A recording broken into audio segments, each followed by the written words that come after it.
Bienvenue! Au quotidien, des décisions prises par le gouvernement, comme les impôts ou le contrôle des prix, façonnent notre économie. Mais comment ça marche, exactement? C'est ce qu'on va décortiquer ensemble. Voilà la question centrale. On paye tous des impôts, c'est en fait. Mais qui supporte vraiment le poids de la taxe? L'acheteur? Le vendeur? Eh bien, la réponse est souvent assez contre-intuitive et elle nous révèle les rouages cachés de l'économie. D'où vient tout cet argent de l'État? La réponse est nette. La moitié provient de l'impôt sur le revenu des particuliers. C'est juste énorme. Donc, comprendre les impôts, c'est en fait comprendre le moteur principal du financement de nos services publics.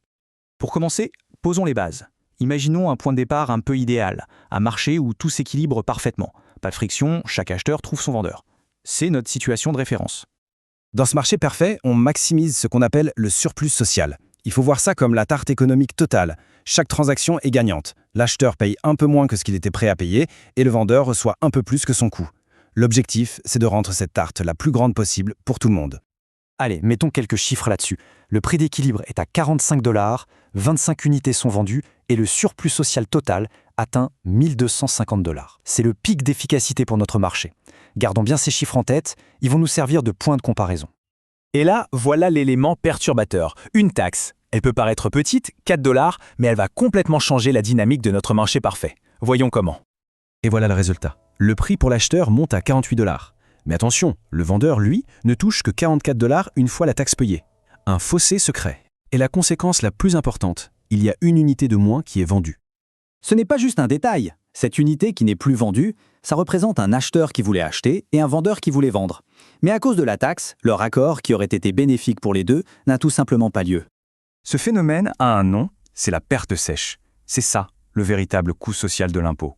Ce n'est pas de l'argent qui va à l'État, ni aux acheteurs, ni aux vendeurs. C'est de la valeur qui s'est en quelque sorte évaporée. C'est la part de la tarte qui a disparu. Dans notre exemple, cette perte sèche s'élève à 2 $.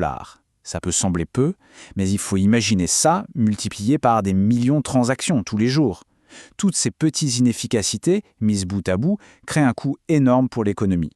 Et c'est là que ça devient vraiment intéressant. La taxe est de 4 $. Mais l'acheteur paye 3 $ de plus et le vendeur reçoit 1 $ de moins.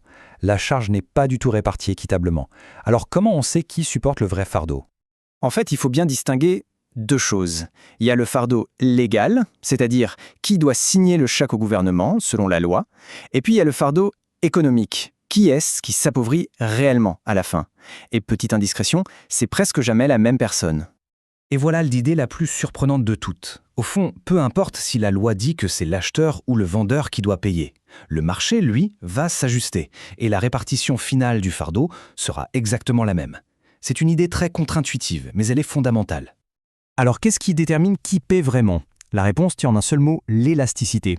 C'est tout simplement une façon de mesurer la flexibilité des acheteurs et des vendeurs. Est-ce qu'ils peuvent facilement changer leurs habitudes si le prix bouge? Et la règle est assez simple. C'est celui qui est le moins flexible, le moins sensible au prix, qui paie la plus grosse part de la taxe. Dans notre histoire, les acheteurs étaient moins flexibles, donc ils ont absorbé 3 des 4 $ de la taxe. C'est l'élasticité qui décide de tout. Pour bien saisir le concept, prenons un cas extrême, l'insuline. La demande pour ce produit est ce qu'on appelle parfaitement inélastique. Les personnes qui en ont besoin doivent l'acheter, peu importe le prix. Elles n'ont pas le choix, aucune flexibilité. Et ça illustre parfaitement l'idée. Si on impose une taxe sur l'insuline, les producteurs peuvent simplement augmenter leur prix du montant exact de la taxe en sachant que les acheteurs paieront.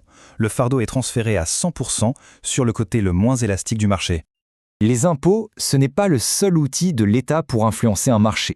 Parfois, au lieu de taxer, il va directement contrôler les prix. C'est ce qu'on appelle les prix plafonds et les prix planchers. Prenons un prix plafond, comme le contrôle des loyers. S'il est fixé en dessous du prix du marché, l'effet est quasi mécanique. Soudain, beaucoup plus de gens veulent un appartement à ce prix-là, mais moins de propriétaires sont prêts à louer. La conséquence logique, une pénurie.